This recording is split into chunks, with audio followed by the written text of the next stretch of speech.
single game. He also didn't turn the ball over for the first time since week 9. That had been a thing, so he cleaned that up. And a thing around here is when Jeff Saturday comes back. Look at that smile. Right. Not buying his, but I got one too. But look at that. Did you get lost? How'd you? I know, right? He's rested. Found the way back. He's ready. Santa dropped me off a little early. Here. A present for all of us as we continue on Overreaction Monday with Jeff Saturday. And I'll say this. We did this in reverse last week. The Eagles will win the NFC East. Jeff, Not an overreaction or no? Not an overreaction. I mean, I think last night showed you what they can be. I think Carson Wentz played lights out. Really, the last 3 weeks he's played lights out and put that team on his shoulders and really carried it. Cowboys obviously helped them with their play calling, but they ultimately, Doug Peterson's done a great job of getting those guys to believe. And so I think they go into the Giants. I think they win that game, and ultimately it's in their house. So it's in their they control their own destiny. So they got to go make it happen. So it's not an overreaction for me. It's an overreaction for me. I look at this and I think the Dallas Cowboys are a really talented group of players. Now, they haven't played like a great team this year, but when they do put it together, I think they're really good and can play with anyone. As evidence of what they did to the Rams a week ago, I think they take care of business and win. And I think going into Giants Stadium and beating the Giants week 17, I don't think that's necessarily a gimme. So, look, do I feel great about it after the performance from the Cowboys? No. But I think the reason I'm picking Dallas is because I think that they would be the more dangerous team if they make it into the postseason. So, it's an overreaction for me, but I don't agree with Timmy's explanation. Very good answer. Very good answer. We understand. So not for the same reason. It's not about believing in Dallas to beat Washington or believing in the Dallas Cowboys as a team. I think they will beat Washington, but it's going to be tough to go into New York and get this win. That team knows. Wait, I said that. But you went way on the Dallas side. And you have to think about what it took for this Philadelphia Eagles team to beat the New York Giants on Monday night with Eli Manning. The way that Eli Manning was able to push the ball down the field early on in that game in the first half to Darius Slayton and get some plays behind the defensive backs of the Philadelphia Eagles. And it took a great drive by Carson Wentz and some of the, I guess I can call them replacement players, there to tie the game up. And then Carson Wentz was perfect in overtime in leading that team to a touchdown. So it's going to take a good game by the Philadelphia Eagles, and it's just not a foregone conclusion that they will win that game. And is it probable? Is it possible? Yes, but it's going to be a fight, and they're going to have to go in there ready to play. It's not an overreaction. I think the Eagles will win the division, but I certainly would say of the two games, Redskins at the Cowboys, and then the Eagles at the Giants, the Eagles have a tougher task winning in New York, like you guys believe. Because, Daniel Jones coming off a 5-touchdown game, but Saquon Barkley is healthy. Yes. If he isn't healthy, then he's going to run for 500 yards. He got the strongest left ACL in football. Yeah. He made a cut yesterday. God. Yes. But I'll say this. Here's why I believe in the Eagles. When they were playing the Giants last time, they were just getting used to these young guys. All of a sudden, Greg Ward Jr. Is starting to feel like, okay, I belong here. Yeah. Miles Sanders. I think these young guys, Boston Scott, even Dallas Goedert, with Zach Ertz having the rib injury. I think those guys, all of a sudden, their energy and their confidence have picked up. So I think they'll even play better than they did last time against the Giants and win the division. You mentioned Zach Ertz. He suffered a fractured rib on Sunday. The timetable for his return is up in the air. He'll be fine. Mort says they'll rub some dirt on it, and he'll be fine. Dwayne Haskins, though, has been ruled out for the Redskins, so he will not start against the Dallas Cowboys. All right, shall we continue? We shall. We shall. Lamar Jackson will not start in Week 17. In all likelihood, the smartest play for the Baltimore Ravens if they give their quarterback, the MVP frontrunner, 2 full weeks off. Mark Ingram also won't play in this game, but that's not a resting situation. That's an injury deal. But here's how it stands as we take a look at the AFC playoff picture. For the first time in history, the Ravens will have home field advantage. Baltimore will have the top seed no matter what happens in Week 17. So clearly they can afford to rest some starters. The Patriots have the inside trick for the other AFC bye if they take care of business against the Dolphins on Sunday. So Overreaction Monday continues with this. The Ravens are a lock for the Super Bowl, having clinched the AFC's top seed. Ryan Clark. This is an overreaction, and they are my favorite. I think that they're the best team in the NFL. but Jeff has been there, Tim has been there, Mort's covered it forever. The playoffs, Forever, forever, Mort. You got it forever. The playoffs, though, it's a one-day fight. You have to be better than that team on that day. And even though the New England Patriots haven't looked great, they seem like they found a formula against the Buffalo Bills. The Kansas City Chiefs are starting to play defense very well.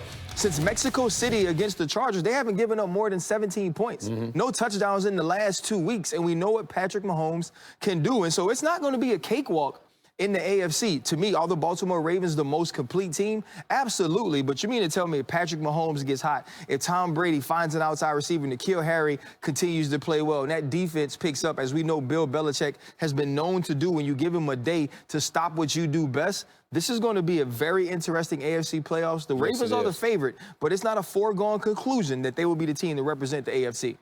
I agree with Ryan. It's an overreaction. The Patriots, the Chiefs, and the Bills, I think all have the ability to beat the Ravens. The Ravens' path is going to be a hard path. Now, I would agree with you, Ryan. I think they're the favorite, and no one really has stopped them, especially as of late.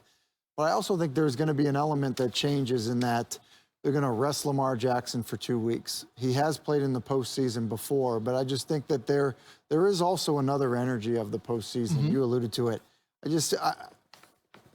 I don't know that, like, they've made the regular season look easy, and I think that there's going to be different wrinkles. Like, Bill Belichick's going to have a different plan to how to defend him. He's faced him a couple times now. There's going to be a different plan, to see him. So I think when you do that, to me, I don't think it's a lock. I just don't.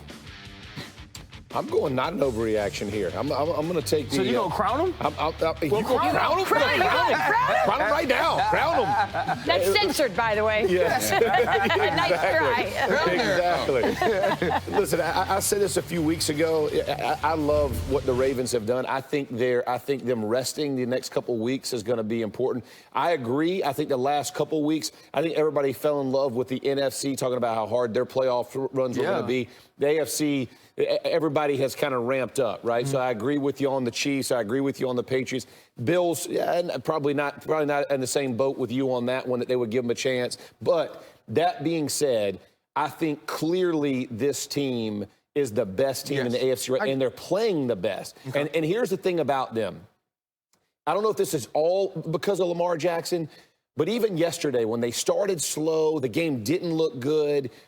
They don't ever come out of who they are. And they have this ability to find themselves at whatever moment. And it goes from, you look like this is going to be an ugly game, to now they scored 14 points in 2 minutes and you don't know how. Right. And we were sitting there at 21 exactly. at one point. And you're like, what happened? It's a bad day and they're up 21. Lamar happened. That's what happened. And it's that ability. And whether it's the Patriots defense, whether it's the Kansas City Chiefs defense, that's tough to stop, man. Like, when they get humming, that thing, you're playing 11-on-11 football. That does not happen in the NFL very often, okay? Yeah. Even with Patrick Mahomes, as good as he is, it's still 10-on-11, man. When you go 11-on-11 ball, and after he got banged up, and they still called a quarterback counter, that's freaking gutsy. I mean, that's a call of all calls. They're willing to do it. I think, John Harbaugh does a great job of getting everybody to buy in, pushing all the chips in. It's impressive. I'm going not an overreaction. It's an overreaction because we said they're a lock. You can't be a that's lock. a strong word. Bill Belichick. See, that's how we do it. That's how we do it. Yeah, pipe down, okay? It's not a lot. But here's the thing. It's not a lot. Bill Belichick, we saw that team start to morph this past week when he said this is like a playoff game. They're going to continue to morph into something closer to what we're accustomed to. The other thing is, have you watched Patrick Mahomes play football the last couple of weeks? And that defense, as you noted. So I think that either one of those two teams, you have to feel good about. So I would say they're not a lock. I like them. Everybody's scared to say it. I said it. Everybody's scared. I don't know. They're my favorite. I love them a lot. They're not. Everybody wants to tippy toe. I jumped in. Some of us want the little beach entrance into the pool. Some want to jump in the deep end. I'm a deep end type of guy. All right. Yes, you are. That's where I am. Jeff Saturday, back everybody. Here we go. Speaking of the Chiefs, Jeff Saturday, they are still alive for a first-round bye. They trail the Patriots by a game, though. New England can clinch the 2 seed with a win at home against the Dolphins or a loss by the Chiefs against the Chargers. A Miami upset would open the door for Kansas City to steal that bye. All right, I like this. Rapid-fire overreaction, okay, involving some teams in the playoff mix. Shall we, Jeff? The Patriots need a first-round bye. Not an overreaction. Listen, this team, we saw what they do with time. Tim alluded to it. When they get more time to be able to script for people and plan for people, they won't just plan for one team. They'll plan for multiple. They understand how to do this in the playoffs, but they need it. They need to get their guys healthy, get everybody kind of back to full strength, and Tom Brady feeling comfortable, especially with the elbow being hurt up. You've seen him icing up. All of those things lead me to say, yes, the Patriots do need a first-round bye. All right, fair enough. Mort, how about this? The Bills will win the AFC East next season. If they did, by the way, that would snap the Patriots' 11-year run. Not an overreaction. Whoa! Listen, with Brandon being the general manager and the head coach, Sean McDermott, have been building, I think they arrived a year early for double-digit wins. And I think once they take the training wheels off Josh Allen, you'll see a guy who is capable of carrying a football team, even with the mistakes, even with the inaccuracies. And I like what they're building, and one more offseason, and they're going to be there. And, oh, by the way, I don't know who's going to be playing quarterback for the Patriots. We know who won't be working for Kraft Productions anytime soon. That's right, Mort. I don't know who's playing quarterback for the Patriots next year, okay? I didn't. But we get to see this. There's Jeff Saturday. That's Jeff Saturday right there, everybody. You see you. Tim, the Titans were smart to set Derrick Henry, had the hamstring issue. Sunday, the Titans clinched the wild card berth with a win next week in Houston. Not an overreaction. The other thing they should have done better is rest Ryan Tannehill and a couple of other players. Did he get hurt? Is he out for the year? He didn't get hurt, but he took a brutal hit late in that football game. Look, the game meant nothing to the Titans. And, yeah, they were competitive in it. They lost the game anyway. It didn't matter. And so now they have a healthier Derrick Henry for the game that does matter. And wouldn't have been crazy to see some other guys healthier. Like even if you're going to play Tannehill, I'd like to see him come out of the game late in that game. So, but smart not to play Ryan Tannehill, to answer your question. Okay, fair enough. Ryan, the Steelers will return to Super Bowl contender status with a healthy Big Ben next year. Overreaction, because what does a healthy Big Ben look like in year 17 with elbow surgery that we've really never seen anyone come back from and be great or be what they once were? And you look at the rest of this team, Johnson has stepped up. We've seen Washington step up and make some plays on the outside as well, but you don't know what they're going to be from a running game situation where you see James Conner been banged up all season. And so just getting Big Ben back, and even if he's healthy enough to be your starting quarterback, you don't know what you're going to have. That's like saying, hey, if we flip Phillip Rivers, who's been playing in Los Angeles this year, over to the Pittsburgh Steelers, they would be a contender, because they would not. And so it's going to be difficult for Big Ben to just step in and make this team something that they haven't been this year. An update from Steelers Nation.